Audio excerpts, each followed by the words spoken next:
Hello friend, कैसे हैं आप सब।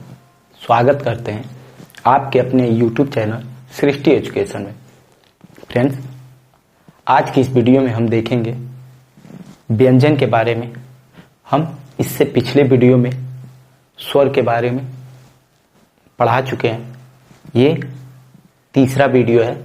अगर वो वीडियो नहीं देखे हैं तो एक बार जाके उन सभी वीडियो को देख लीजिए।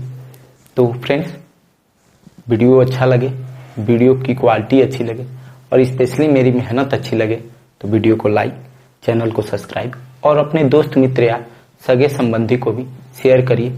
जो भी तैयारी कर रहे हैं, किसी भी प्रतियोगी परीक्षा की तैयारी कर रहे हैं, तो ये वीडियो उन लोगों के लिए बहुत ही हेल्पफुल वीडियो है। तो फ्रेंड्स, उन लोगों को शेयर करिए ताकि वो भी इस वीडियो का लाभ ले सकते हैं। तो चलिए स्टार्ट करते हैं आज का ये वीडियो व्यंजन के बारे में। तो फ्रेंड्स, सबसे पहले आज देखेंगे हम कि व्यंजन होता क्या है और उसके सभी प्रकारों के बारे में देखेंगे। देखिए फ्रेंड्स, व्यंजन के बारे में हम लोग आज देखेंगे। तो व्यंजन, देखिए व्यंजन हम किसे कहेंगे? स्वर के सहायता से, स्वर के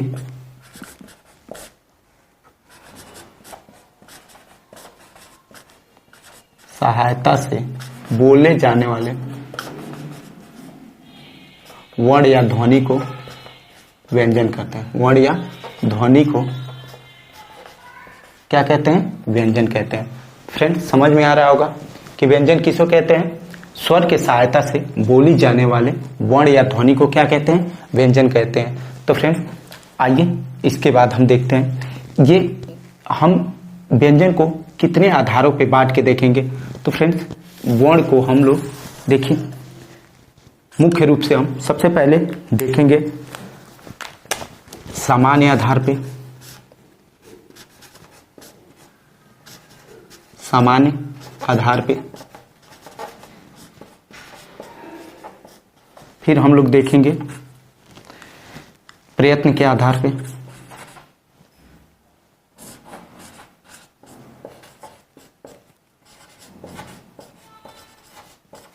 प्रयत्न के आधार पे उसके बाद हम लोग देखेंगे प्राण के आधार पे।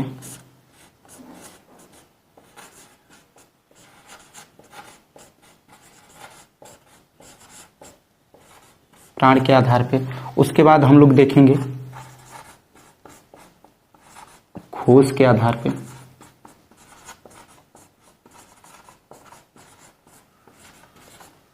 उसके बाद हम नेक्स्ट देखेंगे उच्चारण के आधार पे।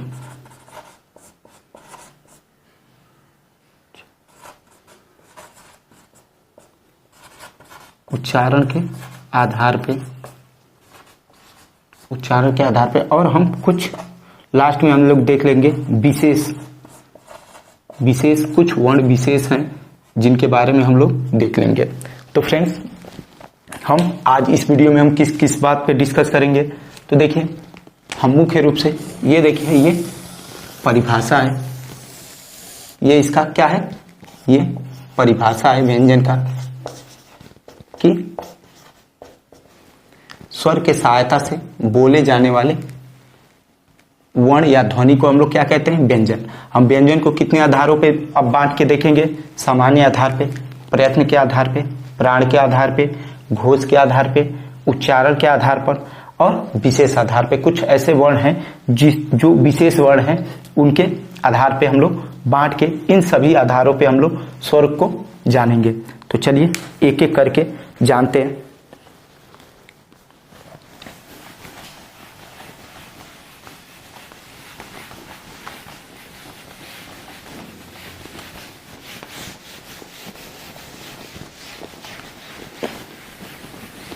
सबसे पहले हम लोग देखेंगे सामान्य आधार पे।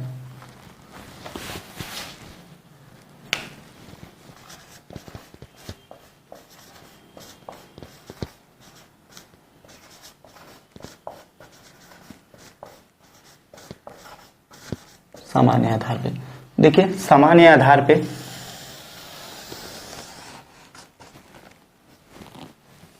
मुख्य रूप से स्वर को हम लोग चार भागों में बांट के देखेंगे। सबसे पहले क्या देखेंगे हम लोग सबसे पहले देखेंगे स्पर्श। स्पर्श को हम लोग और भी नामों से जानते हैं, वर्गीय व्यंजन, वर्गीय। और उसके बाद हम लोग देखेंगे ऊष्म व्यंजन, अंतस्थ व्यंजन के बारे में। फिर उसके बाद हम लोग देखेंगे ऊष्म, और उसके बाद हम लोग देखेंगे संयुक्त के बारे में। इतने ये होते हैं सामान्य आधार पे व्यंजन, ठीक है। इसको हम लोग एक और नाम से जानते हैं, उदित, उदित, ठीक है फ्रेंड्स। ये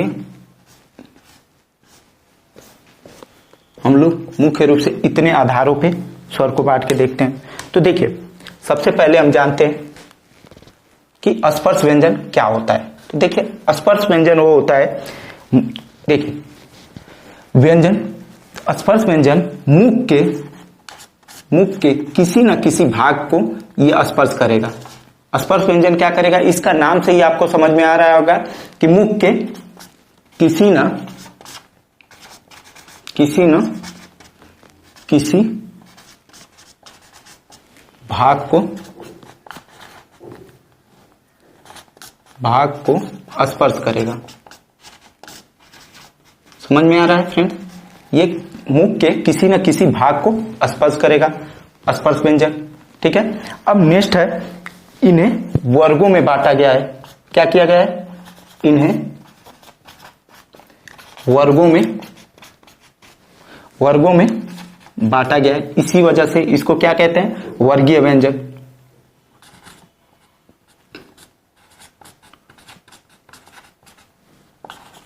इसको क्या किया गया है, वर्गों में बांटा गया है।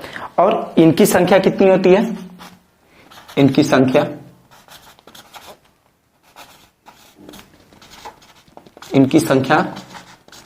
25 है। तो ये चीज समझ में आया होगा। क्या होगा कि स्पर्श व्यंजन किसको कहेंगे, कि ये देखिए स्पर्श व्यंजन वो होगा जो मुख के किसी न किसी भाग को स्पर्श करेगा। देखिए, क वर्ग के जितने भी वर्ण हैं वो कंठ से बोले जाएंगे, च वर्ग के तालु से, ट वर्ग के मूर्धा से, त वर्ग का दंत से और प वर्ग का ओठ से। तो ये देखिए, ये सभी क्या है, ये किसी न किसी जगह पे टच कर रहे हैं, इस वजह से इसको क्या कहते हैं, स्पर्श व्यंजन, ठीक है। और इन्हें वर्गों में बांटा गया है, क्या किया गया, वर्गों में बांटा गया, और इनकी संख्या कितनी है, 25। अब आइए अंतस्थ के बारे में देखते हैं। अंतस्थ, देखिए फ्रेंड्स, क्या होता है अंतस्थ, जिनके उच्चारण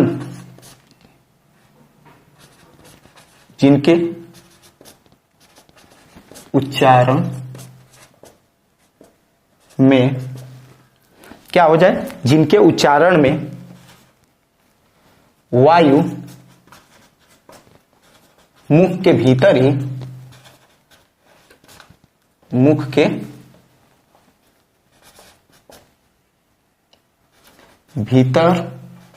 ही रहे, उसे क्या कहेंगे, अंतस्थ।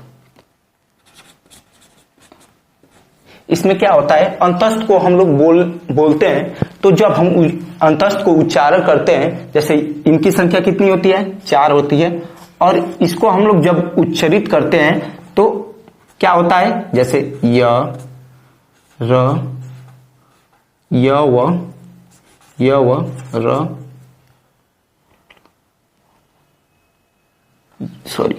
य र व और ल, ये चारों हैं, ये क्या होंगे, मुख के अंदर ही उच्चरित होंगे। हाँ, और इन्हें क्या कहते हैं, इन्हें देखिए, इन्हें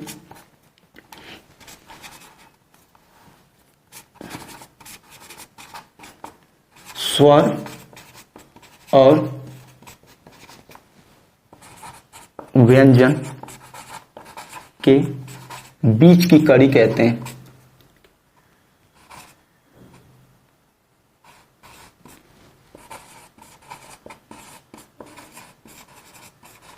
इन्हें स्वर और व्यंजन के बीच की कड़ी कहते हैं। तो समझ में आ रहा होगा कि इनकी संख्या 4 होती है।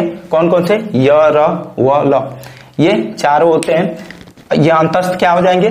जिसके उच्चारण में वायु मुख के भीतर ही रहे उसे क्या कहेंगे? अंतस्थ। और इनकी संख्या 4 होती है, य, र, व और ल। और इन्हें क्या कहा जाता है?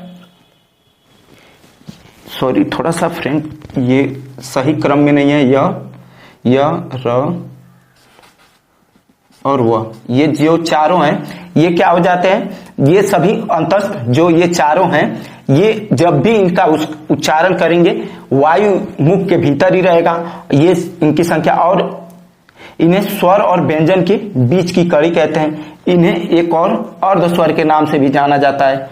इन्हें क्या कहते हैं? अर्ध स्वर। इन्हें अर्ध स्वर कहते हैं। ठीक है, तो ये चीज समझ में आ रहा होगा आप लोग को। अब देखिए उष्म किसको कहेंगे?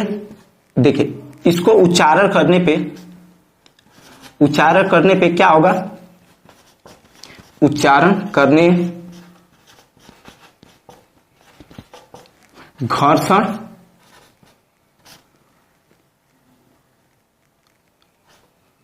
घर्षण या रगड़ उत्पन्न होता है। रगड़ के कारण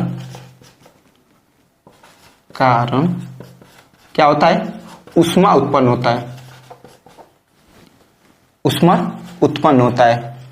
ऊष्म व्यंजन को बोलने पे क्या होता है? उच्चारण करने पे रगड़ और घर्षण, इसको बोलेंगे ना तो हमारे मुंह में रगड़ या घर्षण होगा, और जिस कारण इससे ऊष्मा उत्पन्न हो गया, जिस वजह से इसको क्या कहते हैं? ऊष्म व्यंजन कहते हैं। और इनकी भी संख्या कितनी होती है? 4 होती है। इनकी संख्या कितनी होती है? संख्या 4 होती है। क्या हो जाएगा? स और ह। फ्रेंड्स एक क्वेश्चन आपसे पूछें, इस स को हम लोग क्या कहते हैं? बताइएगा, इस स को क्या कहते हैं? इस स को क्या कहते हैं? तो देखिए इस स को हम लोग तालव्य कहते हैं। इस स को मूर्धन्य कहते हैं।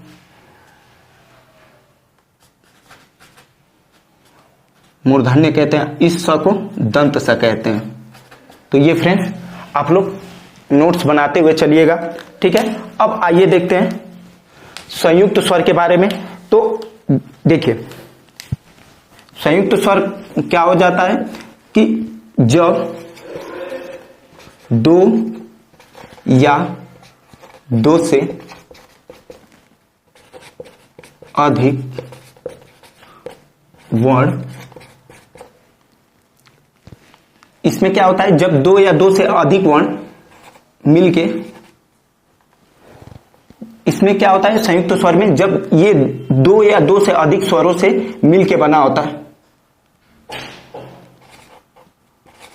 वर्णों से मिलकर बना होता है, और इसकी संख्या भी कितनी होती है? इसकी संख्या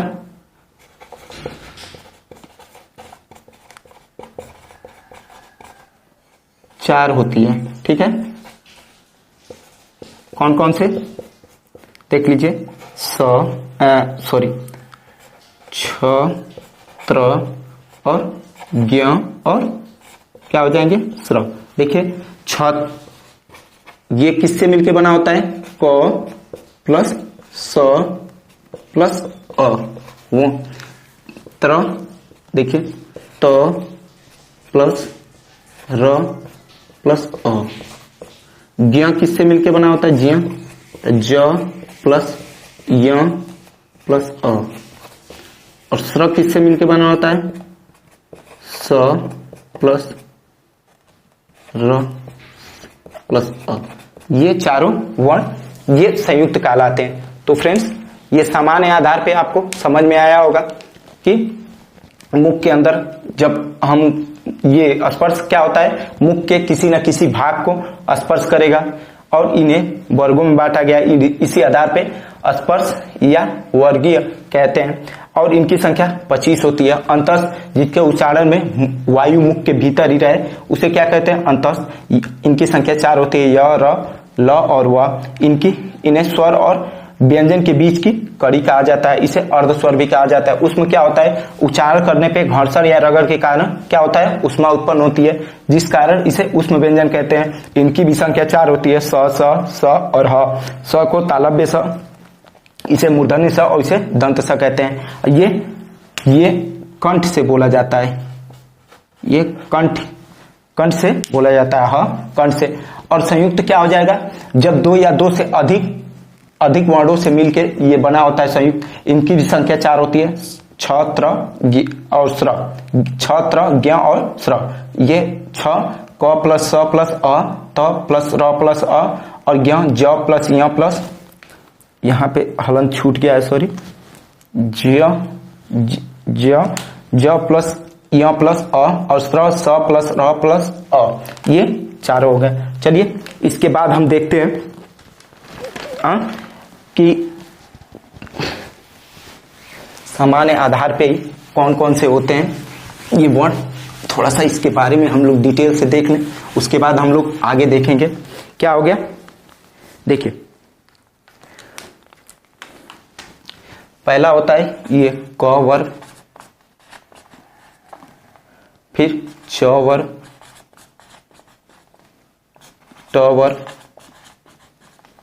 त वर्ग, क, छ, ट, त, प वर्ग। ये पूरा मिलके कितने हो जाते हैं, 25 वर्ण हो जाते हैं।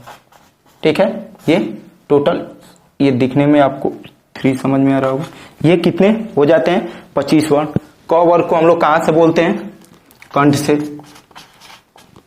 च वर्ग को तालु से।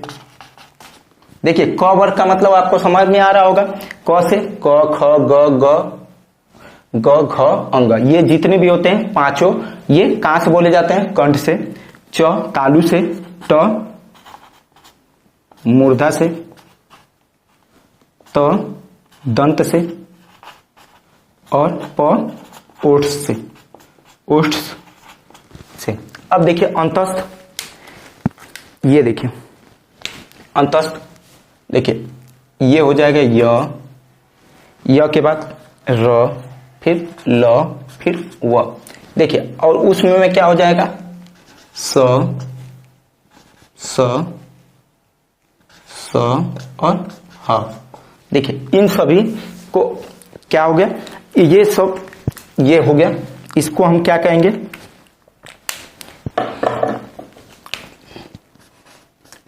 इसे हम लोग तालव्य,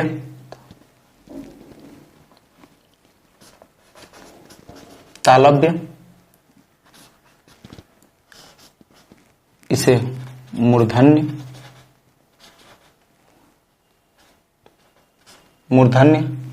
और इसे, इन दोनों को इसे दंत। और देखिए इसको हम लोग कंठ कहेंगे, कंठ से उच्चारित होता है।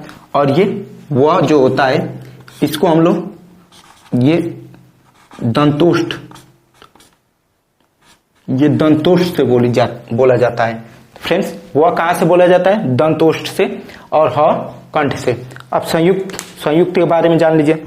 अभी छ, त्र, ज्ञ और स्र, तो अभी इसके बारे में हम आपसे डिस्कस किए हैं।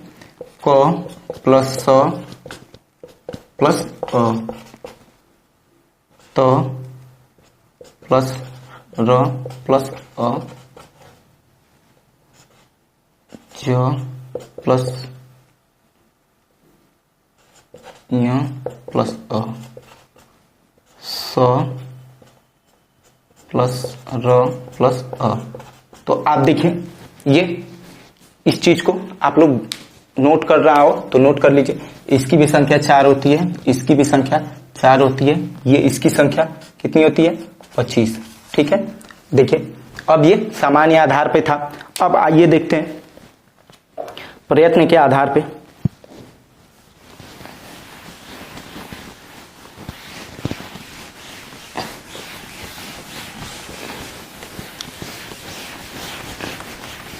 ये चीज समझ में आया होगा अच्छे से।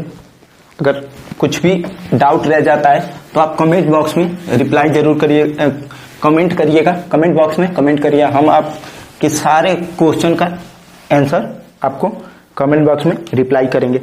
अब आइए देखते हैं प्रयत्न के आधार पे।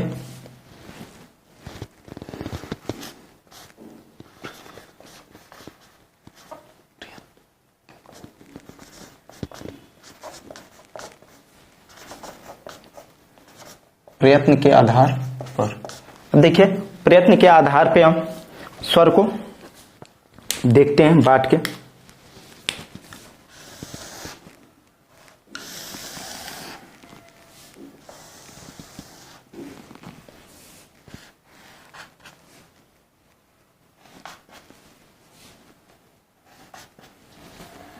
एक को नोट करते हुए चल रहे हैं। स्पर्श, इसको स्पर्श संघर्षी,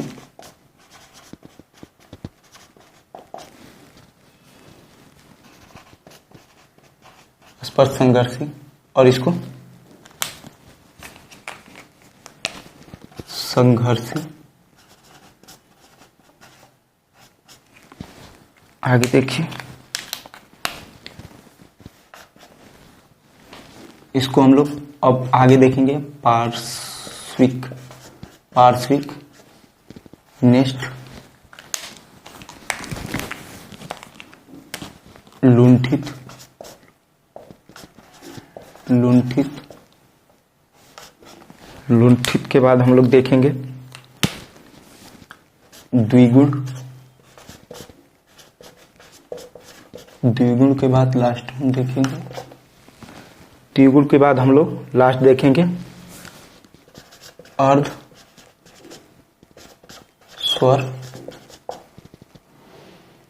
अर्ध स्वर। इन सभी के बारे में हम लोग डिटेल से, या इसको हम लोग संघर्षहीन भी कहते हैं, इसको संघर्षहीन भी कहते हैं। तो फ्रेंड्स समझ में आ रहा होगा। अब आइए इन सभी के बारे में हम लोग एक एक करके सभी देखते हैं कि कौन कौन सा कौन होता है। देखिए, हम देखते हैं इसमें स्पर्श की कितनी होती है। प्रयत्न के आधार पर स्पर्श की संख्या 20 होती है। स्पर्श संघर्षी 4 होता है। संघर्षी भी कितना होता है, देखिए 4 ही होता है। पार्श्विक 1, लुंठित 1, द्विगुण 2 और अर्धस्वर भी 2। ठीक, ये सभी हो गया। अब देखिए कौन कौन से होते हैं। तो देखिए इसमें स्पर्श में क्या होता है, क वर्ग होता है, उसके बाद ट वर्ग होता है, त वर्ग होता है और प वर्ग होता है। तो ये चारों इनकी संख्या 5, 5, 10, 15, 20, इनकी संख्या कितनी हो गई 20। ठीक है, तो ये कितनी होती है 20। स्पर्श क वर्ग का 5, ट वर्ग का 5 और त वर्ग का और प वर्ग का। स्पर्श संघर्षी में क्या हो जाएगा, देखिए स्पर्श संघर्षी के अंतर्गत आ जाएगा जो च वर्ग है, च वर्ग का च, छ, ज और झ, ये चारों क्या हो जाएंगे स्पर्श संघर्षी का। जो य होता है ये स्पर्श संघर्षी के अंतर्गत नहीं आता है। संघर्षी क्या हो जाएगा, स, ये स और ह, ये सभी क्या हो जाएंगे संघर्षी के अंतर्गत आ जाएंगे। अब देखिए जो पार्श्विक होता है, पार्श्विक क्या होता है, ल को हम लोग पार्श्विक कहते हैं। क्या कहते हैं, इसको हम लोग पार्श्विक कहते हैं। र को, जो र होता है ये लुंठित होता है। द्विगुण क्या होते हैं, जो अपने दूर हिंदी के साथ साथ ये फारसी में भी बहुत प्रयोग होते हैं। जो इसके नीचे जो लगा है इसको हम लोग क्या कहते हैं, नुक्ता, ये द्विगुण है। और अर्धस्वर किसको कहते हैं, तो य और व। इसमें भी, इसमें जो य है इसको हम लोग क्या कहते हैं, पूर्ण अर्ध कहते हैं, पूर्ण अर्ध। और इसी में जो व है इसे अर्ध अर्ध अर्ध स्वर कहते हैं। क्या होता है? अर्ध अर्ध स्वर होता है। जो यह होता है पूर्ण अर्ध होता है और वह जो होता है अर्ध अर्ध होता है। ठीक है, तो आप लोग को समझ में आया होगा प्रयत्न के आधार पे स्वर का जो व्यंजन का जो वर्गीकरण हुआ है। स्पर्श के अंतर्गत कितने आते हैं? 20, क वर्ग, ट वर्ग, त वर्ग, प वर्ग, ये चार वर्ग हैं और हर वर्ग में 5 वर्ण होते हैं। तो कितना हो गया? 5 चौका 20 वर्ण स्पर्श के अंतर्गत हो गए। स्पर्श संघर्षी के अंतर्गत 4 होते हैं, च, छ, ज और झ। यह नहीं होता है। संघर्षी के अंतर्गत 4, स और ह। पार्श्वी के अंतर्गत ल होता है। लुंठित के अंतर्गत र होता है। द्विगुण ढ और ढ। ठीक, अर्ध स्वर य और व। ये य को हम लोग पूर्ण अर्ध करते हैं और व को हम लोग अर्ध अर्ध करते हैं। ठीक है, अब ये आप लोग को प्रयत्न के आधार पे समझ में आया होगा। अब आइए हम लोग देखते हैं नेक्स्ट, घोष के आधार पे व्यंजन के प्रकार क्या होता है। घोष के आधार पे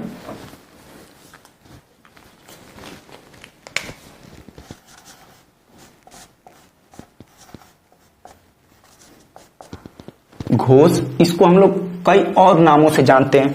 1 मिनट रुक जाइए। घोष को हम लोग नाद भी कहते हैं या गूंज भी कहते हैं। ठीक है, नाद गूंज भी कहते हैं। और एक और नाम जानते हैं इसको, स्वर तंत्री। इसको हम लोग क्या कहते हैं? स्वर तंत्री। स्वर तंत्री, ये इतने नामों से जाना जाता है। घोष, नाद, गूंज, स्वर तंत्री। ठीक है, समझ में आ रहा होगा। इन सभी के आधार पे आइए हम लोग स्वर व्यंजन का वर्गीकरण करते हैं। ठीक है, तो आइए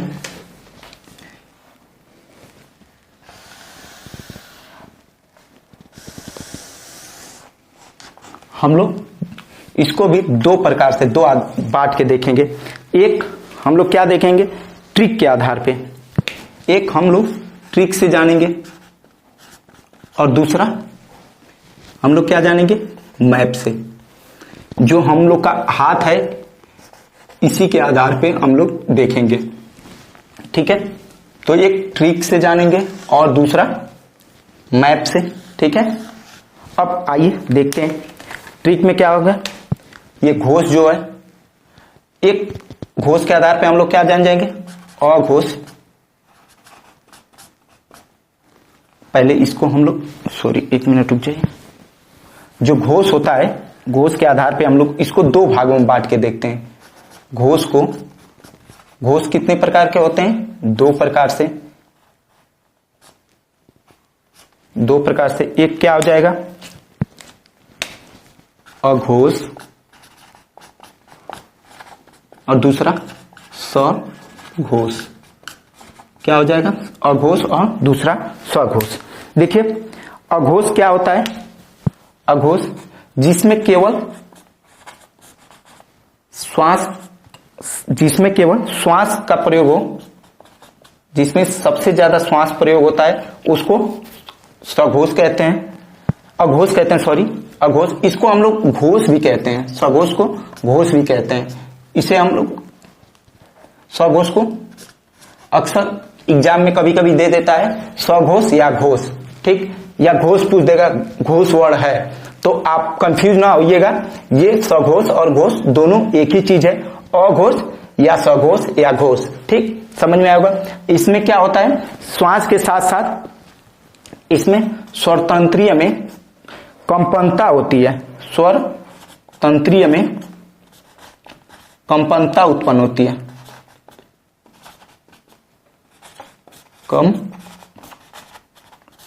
कंपनता होता है। ठीक है, और इसमें सॉरी कंपनता नहीं होती है। और जो घोष होता है, अब आइए इसमें इसके अंतर्गत कौन कौन से वर्ण आ जाएंगे? तो इसके अंतर्गत वर्ण आ जाएंगे, देखिए सबसे पहले हम लोग जान लें क, ख, ग, घ, अंग। ये जो ऐसे ऐसे रहेंगे, इसको हम लोग क्या कहेंगे? जैसे ये देखिए, हम ऐसे कर दिए तो हम इसमें ये तो अगर हम लोग क वर्ग कहेंगे, इसको हम ऐसे लिखेंगे क वर्ग बोलेंगे तो ये आएगा क ख ग घ अंग। अगर वर्ग का पहला कहेंगे, दूसरा कहेंगे, तीसरा कहेंगे, चौथा कहेंगे, पांचवा कहेंगे, तो ये जो वर्ग का ये क च ट ये सब आएंगे क वर्ग के अंतर्गत ऐसे क च ट और प। ये जो 1 2 3 4 5 ये जो 5 है ये ऐसे हम इस ऐसे लिखेंगे तब ये वर्ग हो जाएगा। तो ये जो वर्ग के अंतर्गत है पहला, अगर हम ऐसे बोल रहे हैं तो इसके अंतर अघोष के अंतर्गत क्या आ जाएगा, पहला और दूसरा, पहला दूसरा और क्या हो जाएगा, सघोष के अंतर्गत पहला दूसरा स एक मिनट स और स, ये सभी क्या हो जाएंगे, सघोष हो जाते हैं। ठीक है, और इनकी संख्या कितनी हो जाएगी, 5 5 10 और 11 12 13, इनकी संख्याएं कितनी हो जाती हैं, संख्या 13 संख्या होती हैं। ठीक है, अघोष के अंतर्गत। स्वघोष में क्या हो जाएगा, तीसरा, और पहले इसको देख लें, इसमें क्या होता है, इसमें केवल गूंज होता है, केवल गूंज होता है, और इसमें स्वरतंत्रीय में कंपनता उत्पन्न होती है, इसमें कंपनता नहीं होती है, और इसमें कंपनता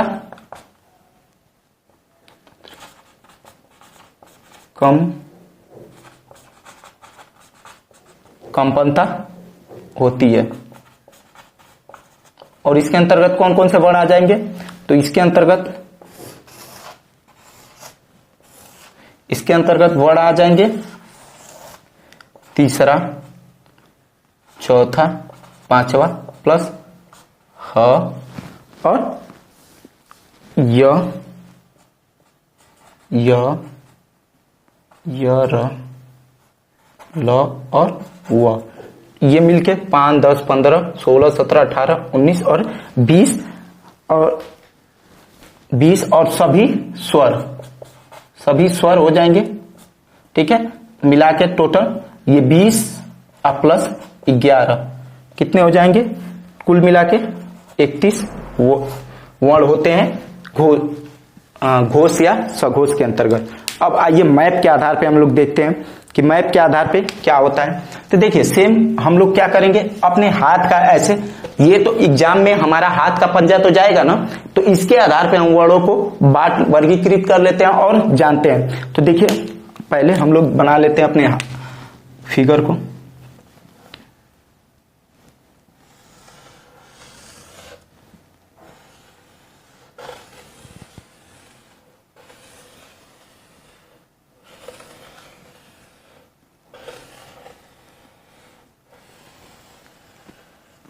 देखिए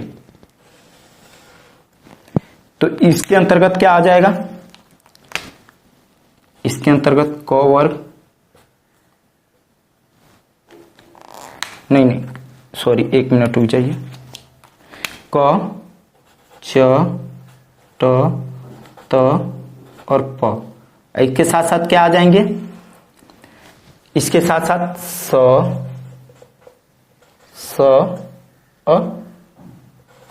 और स, ये सभी वर्ण आ जाएंगे। क ये सभी क्या है, पहला दूसरा अघोष, यहाँ पे ख छ क ख ग,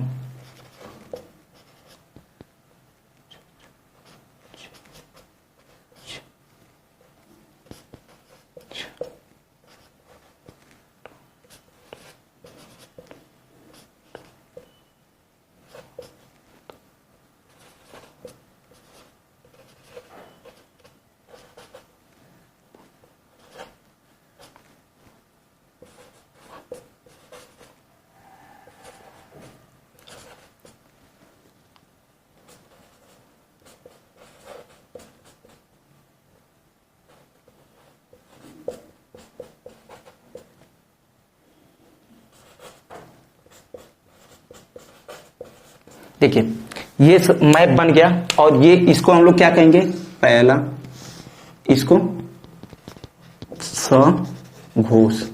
इसको हम लोग क्या कहेंगे? सघोष। ये अघोष हो जाएगा, ये सघोष हो जाएंगे। तो देखिए मैप, ये हम लोग हाथ तो रहेगा ना, तो ये हम लोग की ये अंगूठा तर्जनी, ये दोनों क्या हो जाएंगे? पहला, दूसरा, तीसरा, चौथा और पांचवा।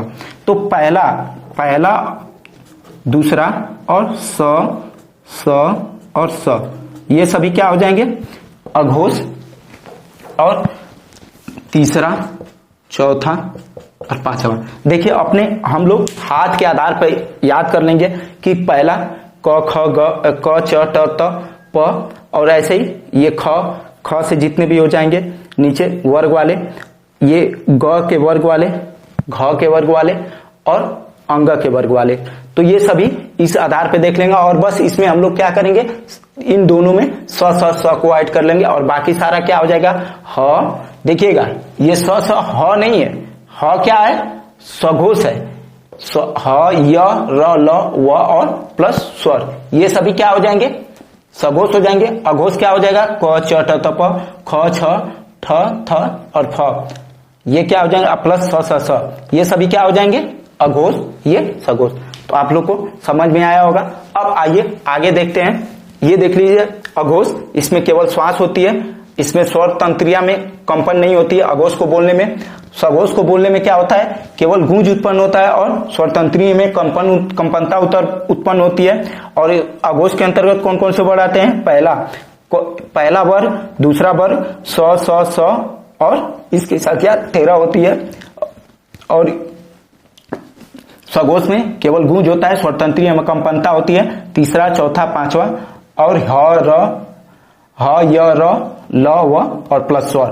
देखिए इन सभी को मिला के 20 और 11 स्वर पूरा मिला के कितना हो जाएंगे? 31, ये 13। ठीक है, ये चीज समझ में आया होगा। चलिए आगे हम लोग देखते हैं किसके आधार पे। अब हम लोग प्राण या वायु के आधार पे देखेंगे कि व्यंजन प्राण या वायु के आधार पे व्यंजन के प्रकार कौन कौन से होते हैं प्राण या वायु के आधार पे।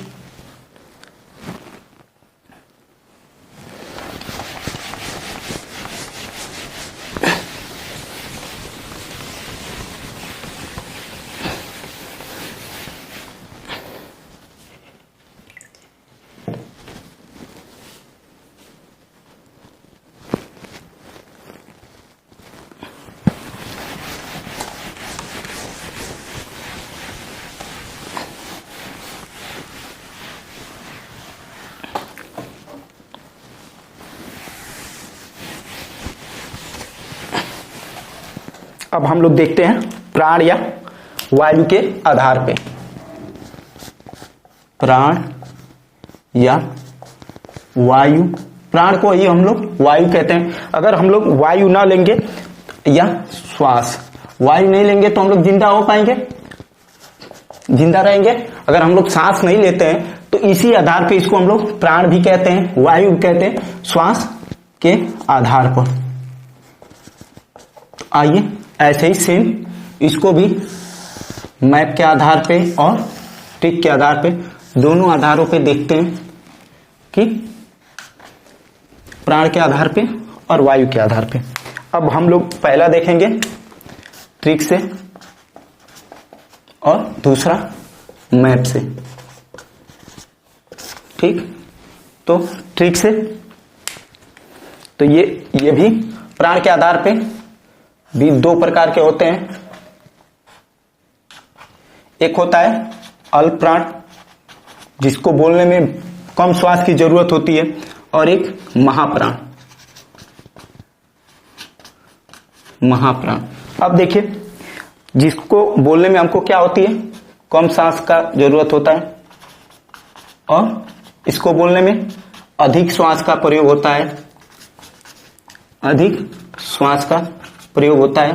तो इसको अल्प प्राण, जिसमें बोलने में कम श्वास का जरूरत हो उसे अल्प प्राण, और जिसको बोलने में ज्यादा श्वास की जरूरत हो उसे महाप्राण कहते हैं। अब आइए इसको हम इसके अंतर्गत देख लेते हैं कौन कौन से आता है। तो इसके अंतर्गत अल्प प्राण के अंतर्गत कौन कौन आता है?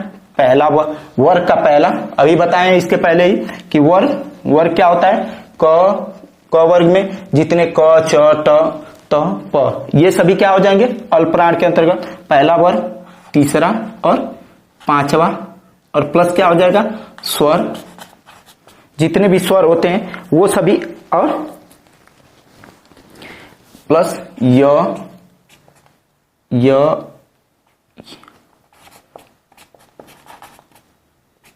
वो, ये सभी क्या हो जाएंगे अल्पप्राण के अंतर्गत आते हैं। कौन कौन से, पहला वर्ग का, तीसरे वर्ग का और पांचवें वर्ग का जितने भी वर्ण हैं वो, प्लस स्वर, प्लस य र ल और व। महाप्राण के अंतर्गत क्या आ जाएंगे, वर्ग का दूसरा और चौथा, प्लस ऊष्म, जितने भी ऊष्म वर्ण हैं वो सभी क्या आ जाएंगे इसके अंतर्गत। इसमें ह भी रहेगा, जैसे स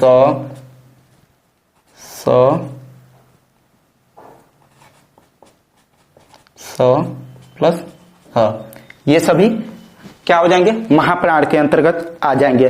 अब आइए मैप के आधार पे देख लेते हैं। मैप के आधार पे अब देखिए, जैसे मैप क्या है, हम लोग का हाथ का फिंगर है, मैप ही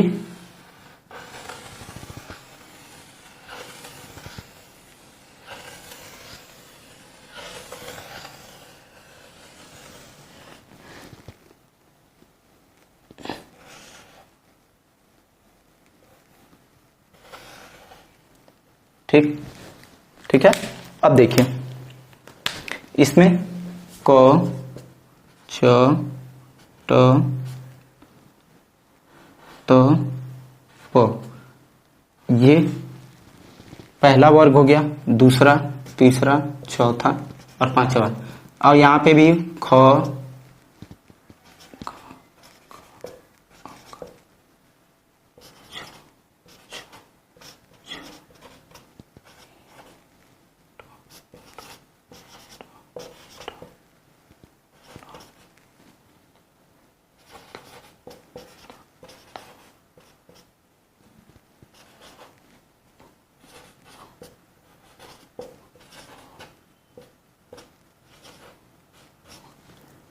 अब देखिए इसमें क्या क्या कौन कौन से वर्ड आ जाएंगे महाप्राण के अंतर्गत, ये अल्पप्राण हो गए, ये अल्पप्राण के अंतर्गत हो गए। और इसके अंतर्गत अल्पप्राण के अंतर्गत क्या क्या और हो जाएगा, तो अल्पप्राण के अंतर्गत स्वर हो जाएंगे, और इसके अंतर्गत य र ल प्लस व, ये सभी क्या हो जाएंगे अल्पप्राण। और महाप्राण क्या हो जाएगा, पहला और पांचवा, ये क्या हो जाएगा महाप्राण। पहला और चौथा क्या हो जाएगा महाप्राण, और इसके अंतर्गत क्या आ जाएंगे स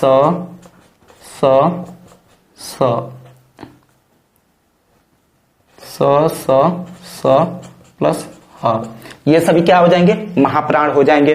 तो आपको समझ में आया होगा, ठीक है। तो आज का और कुछ आइए विशेष वर्ण जो बता रहे थे, तो आइए विशेष वर्ण के बारे में देख लेते हैं। तो जितने भी व्यंजन के थे, सामान्य आधार पे, प्राण के आधार पे, घोष के आधार पे, अघोष के आधार पे, घोष के आधार पे, और जितने भी थे आपको बता दिए, समझ में आया होगा। तो आइए कुछ विशेष वर्ण के बारे में देख लेते हैं। विशेष वर्ण कौन कौन से होते हैं, तो और उसको किस किस नामों से जानते हैं, तो आइए देखते हैं। वीडियो अच्छा लग रहा हो, वीडियो की क्वालिटी अच्छी लग रही हो, स्पेशली मेरी मेहनत अच्छी लग रही हो, तो फ्रेंड्स वीडियो को लाइक करिएगा, सब्सक्राइब करिएगा, और अपने दोस्त मित्र यार को भी इस वीडियो को शेयर करते रहिएगा। तो चलिए देखते हैं। एक वर्ण बहुत विशेष है, जो ये ह वर्ण है ना, इसको हम लोग कई नामों से जानते हैं, ठीक है। ह वर्ण के बारे में देख लेते हैं, इसकी क्या क्या विशेषता है।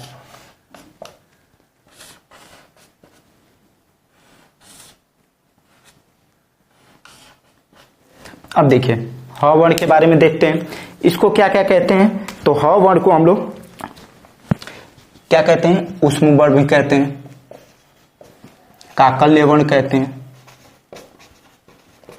संघर्षी वर्ण कहते हैं,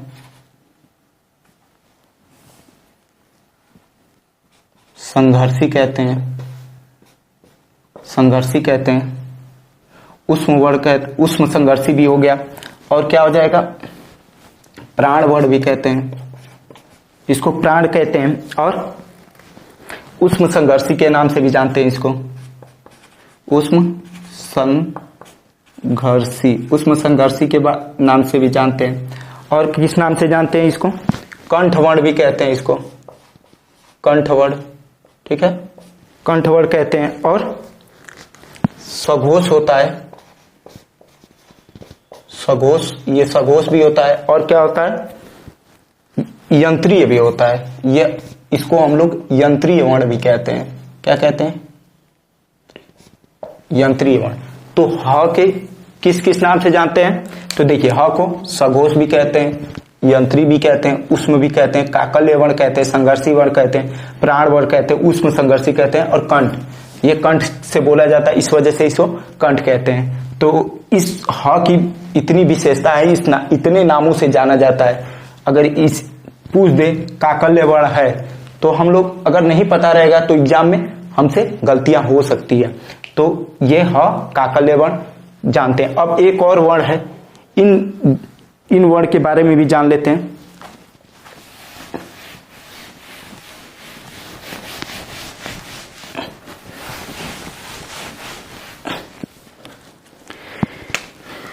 एक वर्ण है ड, और यहां देखिए ये नुक्ता लगा है, इसको हम लोग किस किस नाम से जानते हैं, आइए एक एक करके जानते हैं।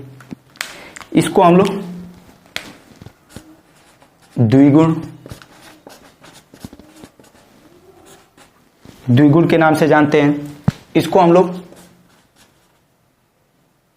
उच्छिप्त या उत्सृप के नाम से भी जानते हैं। इसे आधुनिक वर्ण के भी नाम से जानते हैं, नवीन वर्ण के नाम से भी जानते हैं, इसको नवीन वर्ण के नाम से भी जानते हैं। और संकर वर्ण भी कहते हैं इसको, और द्विज वर्ण भी कहते हैं, संकर द्विज, एक दो द्विज वर्ण कहते हैं। और नवीन वर्ण, एक और इसको नाम से जानते हैं तारण जात, तारण जात वर्ण, इसको हम लोग क्या कहते हैं, तारण जात वर्ण। तो देखिए इस ढ और ढ को इतने नामों से हम लोग जानते हैं।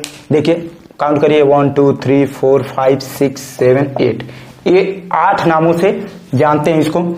इसको द्विगुण, उच्छिप्त, उत्सृप, आधुनिक वर्ण, नवीन वर्ण, संकर वर्ण, द्विज वर्ण, तारण जात वर्ण, इतने नामों से जानते हैं।